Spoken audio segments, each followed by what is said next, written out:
Hello, this is Janet Michael. In addition to hosting The Valley Today each weekday at noon on the River 95.3, I also produce podcasts, and I'm excited to introduce you to a new podcast series in partnership with Lord Fairfax Community College. Having provided higher education and career training for the past half-century, LFCC is tightly interwoven into the fabric of the Northern Shenandoah Valley and Piedmont regions. Join me every week for conversations with current and former students to hear their funny and inspiring stories as we learn about their journey to higher education, the role that LFCC has played, where they are now, and where they plan to go.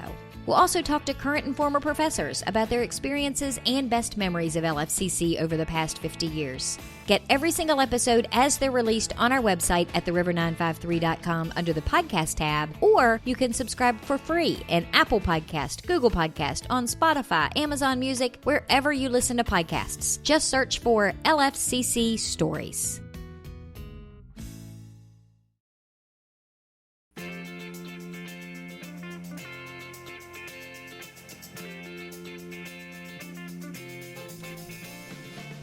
Hello and welcome to The Valley Today. I am your host, Janet Michael. Happy Thursday as you are listening to the show today. Live. It is actually the day we are recording this show. We are live in the studio for our once a month, whether I like it or not, conversation with Lieutenant Warren Gosnell. Look, you got to get out of your house once in a while and change out of your PJs. I know, and I debated because I kept thinking all morning, he doesn't care what I'm wearing. These are really cute coffee cup pajamas. Time to adult up. But that's what I did. I adulted up. I made the dogs go to the bathroom. I put them in the crate, and here I am. I apparently stopped at every red light, though, on my way, which you did not have. No, I can tell you. Not everyone, but I stopped at quite a few, and I saw at least 3 different people at 3 different lights who did not. And it's like... Now, are you allowed, as a Frederick County Sheriff's deputy, are you allowed to pull somebody over in another jurisdiction for doing something like that? You know, Janet, you're going to get into it. Is it a gray area? And those were going to be my words. It's a very gray area. I mean, you're sworn to uphold the Constitution as working for a sheriff who is a constitutionally elected officer. Right. And so you're within the borders of the Commonwealth of Virginia. Anyone who witnesses certain crimes, aggravated, crimes against a person, someone's being hurt or worse, anyone can step up and do something. But as a law enforcement officer, I believe you have an obligation, especially for a felony or such. When you start getting into traffic infractions, whether you can do it or not, if it creates an inherent danger, if someone's continuing if they're an activity, swerving in and out of traffic, blowing through multiple red lights, then it becomes at the very a different. worst, I'd probably elect to attempt to stop the person and contact the jurisdiction I'm in and say, hey, need someone to come here and address this issue. Of course, I have a dash cam and a body cam, so everything's documented. Yeah. So then that officer, trooper, or deputy can subpoena me to court or my video evidence or such. But I think, yes, you have an obligation to stop truly dangerous behavior. The people I'm talking about today that ran these lights weren't to the point to where, like, my light was green and we were proceeding into the intersection and they come flying across. It was just a matter of, as they're going across, there's the light turning green, and you have a 3 to 4 second delay. So, yeah. They were not observing safety over convenience. Yes, and the thing is, the person beside of me looks over, and all they see is, a police officer in an unmarked vehicle. You got to do something about that. You can see the look. Well, because at the surface level, if I'm that person sitting in that car next to you, I may not immediately realize whether or not you're a state trooper in an unmarked car or what jurisdiction you're from. Right. They don't know if I'm Warren County deputy or not. And so, all you can do is go, wow. And you point to the patch. So you saw that too, huh? And you hope they can read it. But quite a few things I noticed on the way in this morning as far as for Traffic Safety Thursday. Yeah. I'm like, folks, come on now. The weather was warm there last week. Last couple of days have been a little cooler, but still things are turning green. We've got more people coming out. Schools are reopening. Other businesses are reopening. We're starting to see things. Grass is being mowed in the medians and in our lawns. I know that's always a hot topic when spring rolls around. You and I joke about it, but the sheriff has already asked me, to work up something to put on our social media to remind folks. We have a lot of roads, and I'm sure they do in Warren County and Clark County as well. We're fortunate that while we're all growing, we still have those rural areas where you can go out and you can enjoy a little bit of the slower piece of life and be in the outdoors and camp and such. And one of the things we have in Frederick County is we have a large group of bicycling enthusiasts. And I'm talking about the people who, wear the tight lycra spandex or whatever it's called. They have the aerodynamic helmet, and their bike costs more than some of the cars I've driven before. We call that hardcore. Yes. That's what they are. And they're dedicated, and they ride miles upon miles, per week, if not per day. We have others who are out just casually riding. I have a bike, and I like to ride it for a little bit of cardiovascular exercise and Do you such. have the bike shorts? Please tell me you don't have the bike shorts. That is not an image. I will have to take my eyes out with a spoon. Let me tell you this. You own those. I do, but I had those for spin class, and I wore those under normal shorts. So, all right, I'm not sure. I think the image of you in a spin class is even worse than hey, I was the only guy there. It was great, and I lost weight. But my point is, as it's a safety issue. Yes, as we've said people before, don't realize it, but it is a safety issue. Right. We're going to laugh about things in here, but we're talking about serious topics. So what I'm talking about here when we talk about grass clippings in the road, all right, you're mowing your lawn and you make a swipe, and your lawn was last cut 4 days ago, so it hasn't really grown much. And, there are several blades of grass in the roadway, to about the 1 or 2 foot mark on the shoulder. And you think, oh, well, that's okay. It's not out in the road. Well, remember, bicyclists, motorcycles, mopeds, they're supposed to ride as close to the right side of the road as safe and as possible. So when you leave your stuff on the right edge, you are creating a hazard. It just depends on, how much is there. What are the weather conditions? It's illegal under the Code of Virginia to leave any type of soil, mud, gravel, sand, or other substance that creates a hazard in the roadway.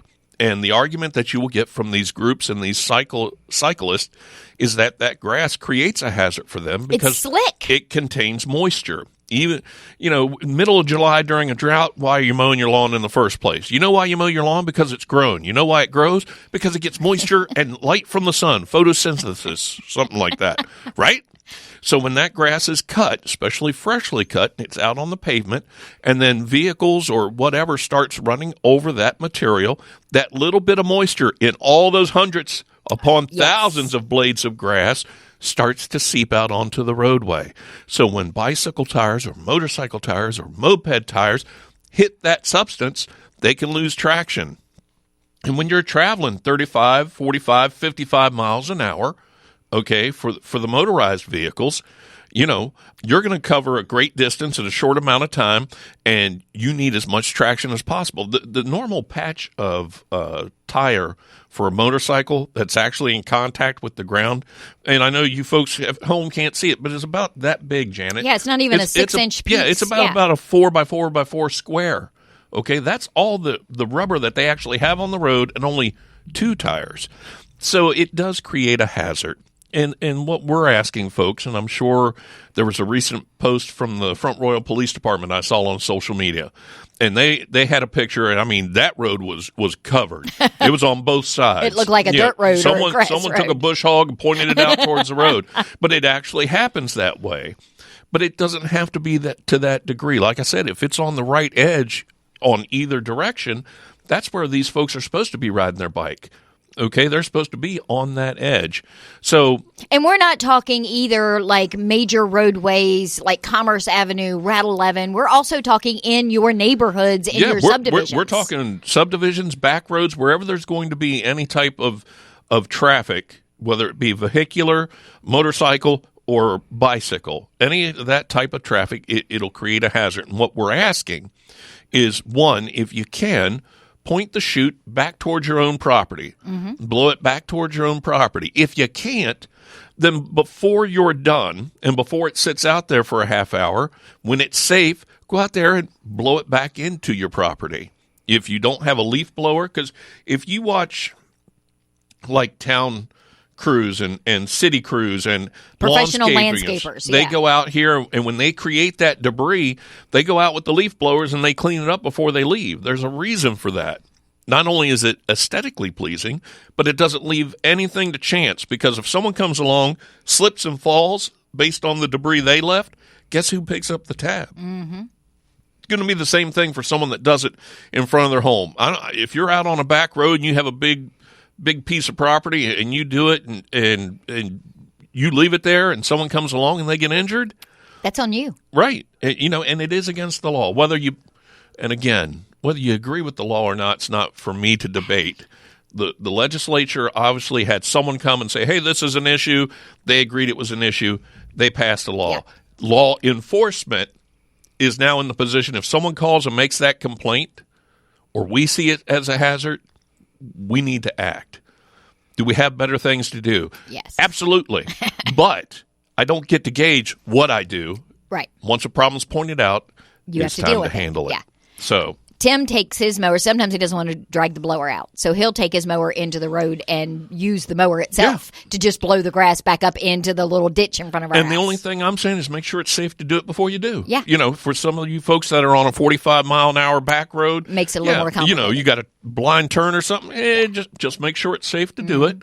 Well, the thing that always bothers me about that isn't even so much the grass that's in the road afterwards, but I come Reliance Road on the few occasions that I leave the house. It always bothers me when I'm coming down Reliance and somebody is mowing their grass and actively mowing their grass as I'm driving, and they're blowing grass and who knows rocks or whatever else into the road that could hit my car as I'm passing. And that's another thing to point out to homeowners and landscapers and such. Most of them know, I believe. The people who do it day in, day out for a living, they know. But other folks aren't thinking. You got your earbuds in or whatever, and you're just going along, mowing your grass, getting this one thing checked off my list, and you don't see that little piece of bone that the dog didn't finish or that chew toy or the pieces of gravel from the last snow when the plows came through and plowed it to the side. You weren't aware it was in there. But, here goes this $40,000 carbide, and it just got plinked to death by your debris or the windshield busted. Well, claim it on your insurance. No, you're going to claim it on your homeowner's insurance, perhaps. Because I'm a stop, and it ain't going to be pretty. You're going to be called, but for a whole different reason. Hey, I plead the fifth on that one. Well, let's take a break. I know we've got other things we want to talk about today. Drug Take-Back Day, marijuana becoming legal in the Commonwealth. Can we talk about those things in the next segment? Sure. Okay, we're going to be back in just a couple of minutes. Again, we are live in the studio. It is Traffic Safety Thursday that is going to morph into Public Safety Thursday when we come back. Lieutenant Warren Gosnell from the Frederick County Sheriff's Office is here with me, and we'll be back in just a couple of minutes. Got a financial decision to make or a goal to reach, but you don't know where to start? You've come to the right place. Introducing Quick Money Chats with the Northern Shenandoah Valley Financial Education Program. Visit tinyurl.com/quickmoneychat to schedule a virtual chat with a staff member or trained volunteer. We won't tell you what to do, but we will give you the tools you need to choose wisely. And because Virginia Cooperative Extension is part of Virginia Tech and Virginia State, your land-grant universities, you can be sure that our information is credible and trustworthy. And you'll know that we aren't trying to sell you something. Maybe you want to improve your credit score, or reduce your banking overdraft fees, or even figure out if you can afford to buy that car. Sorting through tons of information on the internet can be overwhelming, and sometimes it can be hard to know who to trust. Schedule a Quick Money Chat and get the information you need to take action. Go to tinyurl.com/quickmoneychat and get financial education personalized for you.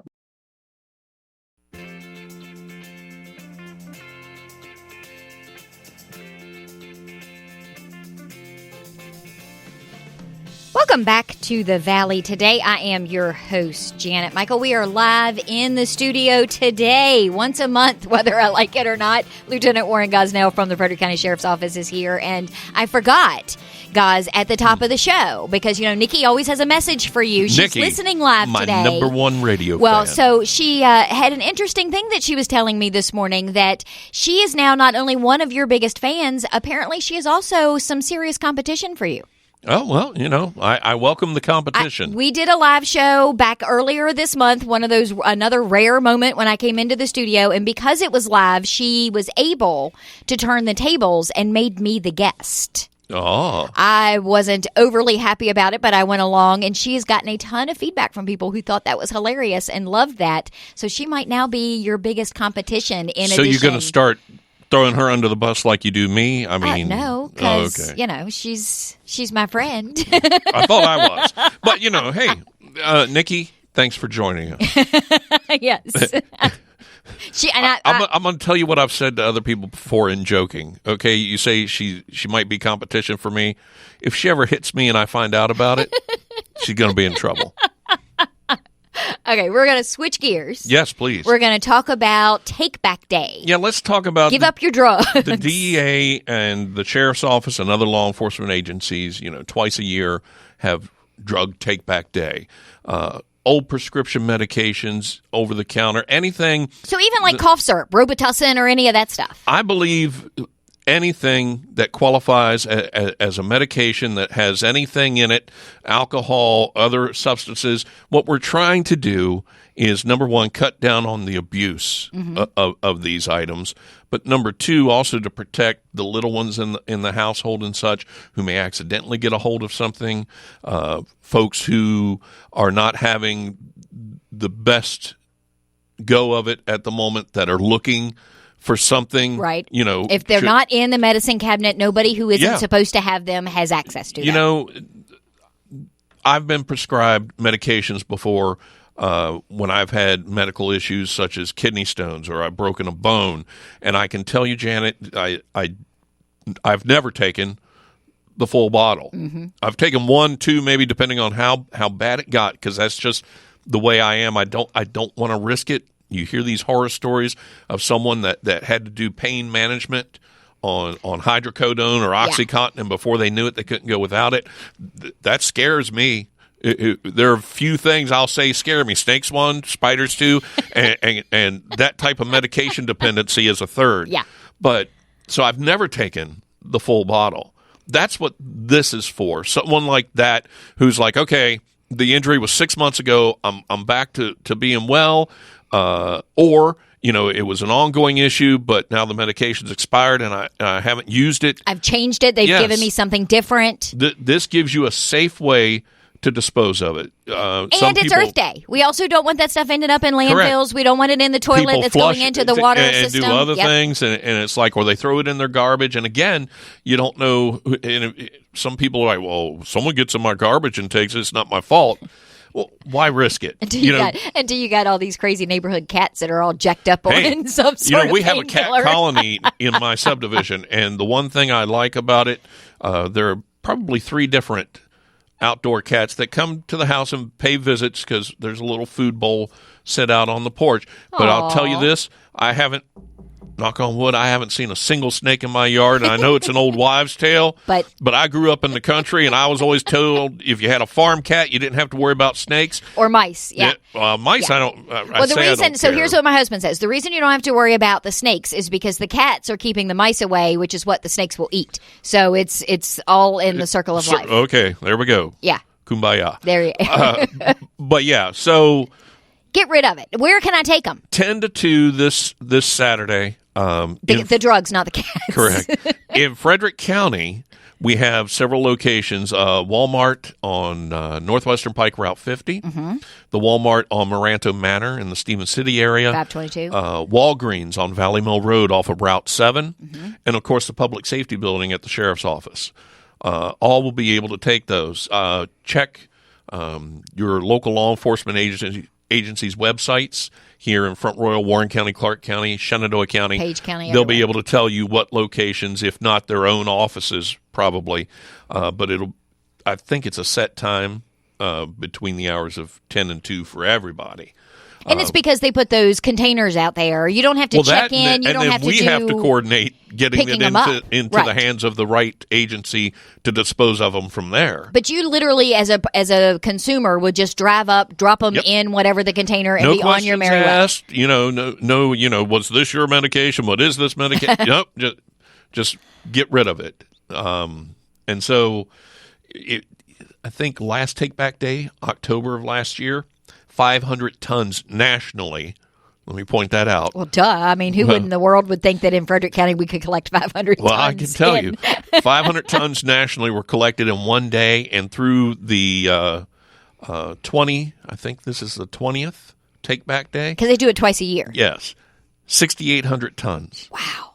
And you imagine, okay, a pill weighs what? Nothing. Not even an ounce. Yeah. Not most of them anyway.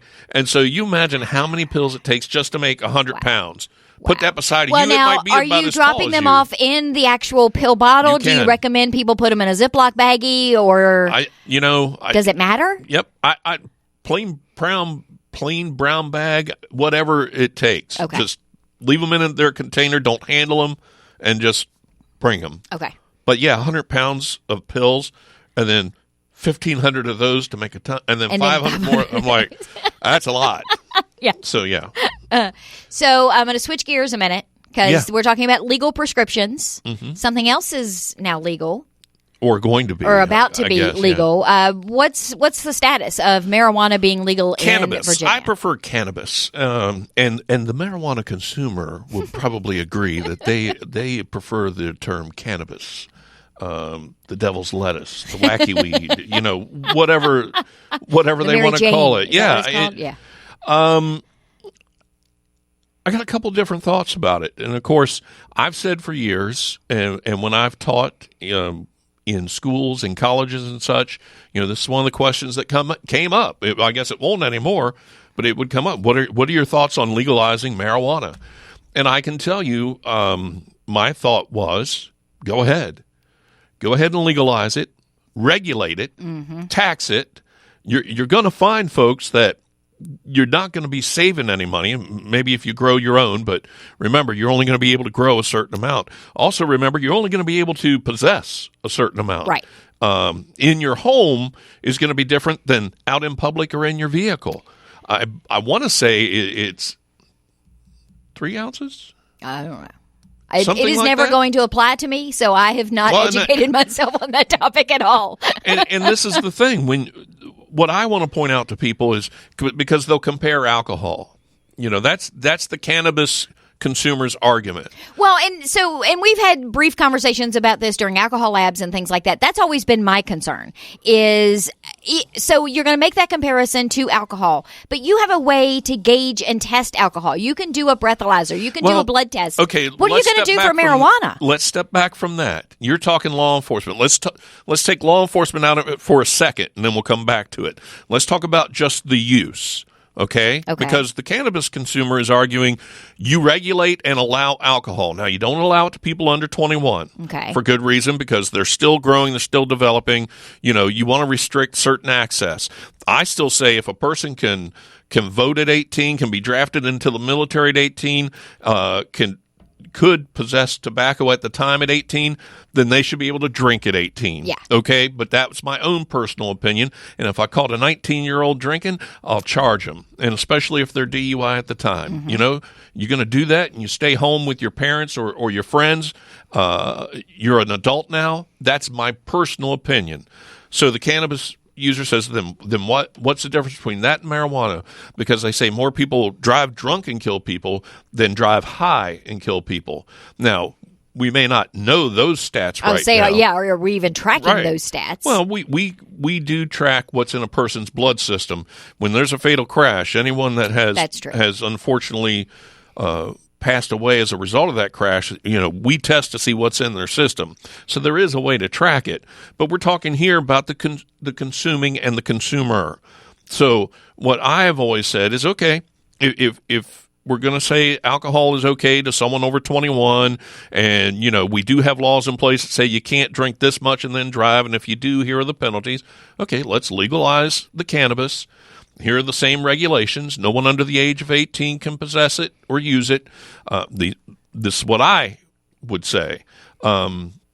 Regulate it, tax it, but still, if you were pulled over by an officer for whatever reason, now, Expired tags, broken taillight. See, now that's part of the problem, the pretextual stops. This is where the police reform is coming in. They don't want stops made for a expired registration, expired inspection, no seatbelt and such that are leading to other crimes because they're saying those pretextual stops sometimes are singling out certain groups and folks. And in some instances, it may seem that way, but depending on where you are, that may be the majority of the drivers. But, okay, let's talk about you've run the stoplight, like we talked earlier. You're speeding. You're reckless driving, something that's not objective and isn't a compliance issue. Registration, inspection, seatbelt, those are compliance, even though seatbelts do save lives, all right? But we're talking about you're 20 over the speed limit and you get stopped. Officer walks up, smells marijuana, and you're like, hey, dude, Governor said I could do this, man. Your best Keanu Reeves impression. Like Governor said I could do this, man. And the officer's going to say, you're quite right, sir. But you know what you can't do is you can't drive while you're under the influence of your cannabis. So let's check that out. Right? Oh, no, it doesn't affect me that way. Why are you doing it then? This is my question, okay? If cannabis doesn't affect you, doesn't impair you, why are you toking up? Point? Why are you smoking? Why are you hitting the bong? You're doing it because it makes you feel good. It makes you mellow. We are so old. Do you have any idea how old we are? I'm older than you. All right? So, if it doesn't affect you, why are you doing it? So we're not going to have that argument because you smoke it because of its effects. It has you're getting something out of it. So here's my thing. If they want to legalize it, which they have, great. And when does that go into effect? July 1st. Okay. No, well, 2024, I believe. We have to check that because it's been decriminalized. Okay. Which is a difference between being legally allowed to have it and being charged with right now, having it. Possession, could still lead you into a civil penalty, but it's been decriminalized. It will be legal, but I believe that's 2024, 2023. Or I'm being told I have 3 minutes left. Okay. I have 3 minutes left. I'm getting the sign. Here's the clock. I got the clock here. Okay, because I'm looking at that one. So here's the thing. You've now legalized it. All right. They're going to tell you how much you can have on your person when you're out in public or traveling. The thing I don't want to smell the residue of your cannabis. Just like I don't want to smell anything coming off of your body that isn't pleasant to me. Yeah. So smoking in public places, all right? Do it all you want at home. You want to do edibles? That's fine. Something that doesn't affect me. I don't want to inhale anything into my lungs other than clean, pure air. Which is your right. Right. I've never smoked cigarettes. I've never smoked marijuana. I don't want to smoke anything. So the folks that are going to, I would just say, make sure you're a little bit cognizant of those around you. Follow the rules because there are going to be rules. But our main focus here today, Janet, is don't think that if you're going down the road in your vehicle and there's an odor of burnt marijuana coming from it, that you're not going to be asked to step out and perform some field tests. And if you don't do well on those tests, you can still be charged with driving under the influence of drugs because cannabis is still a drug, even if it's a legal drug. You can be taking your hydrocodone or your oxy, which is prescribed to you, and if you drive and it's impairing your ability to drive, you're driving under the influence of drugs. So there you go. Toke up. Don't bogart the doobie, whatever. Have your friends over, have a good time, but everybody stay put or have a designated driver. I'm hitting the music now so that we so this is our final minute. I can't take any more of the analogies or the descriptions. And I will just say. You love that impersonation. I did it. I will, I've tried pot once. Don't like it because I am too much of a control freak. So this is why I also don't. That's why we get along so well. Yeah, that's why I don't like the meds. I don't participate a lot in these alcohol labs because I don't get drunk that often either. So I remember the time you did, though. Yeah, well, see, and there's video to prove that. Thank you for coming to hang out, dragging me out of my house, and coming to hang out with me today. Yes, ma'am. We are going to wrap up our conversation with Lieutenant Warren Gosnell from the Frederick County Sheriff's Office. Again, if you missed any of those locations that you can drop off your expired, unneeded, unrequired prescription drugs, you can find those on the Frederick County Sheriff's Office website and on their Facebook page. And I will be back tomorrow. It is United Way Day, chatting with Cindy from the Laurel Center and Elise from United Way of Northern Shenandoah Valley. Meet me back here a few minutes after noon.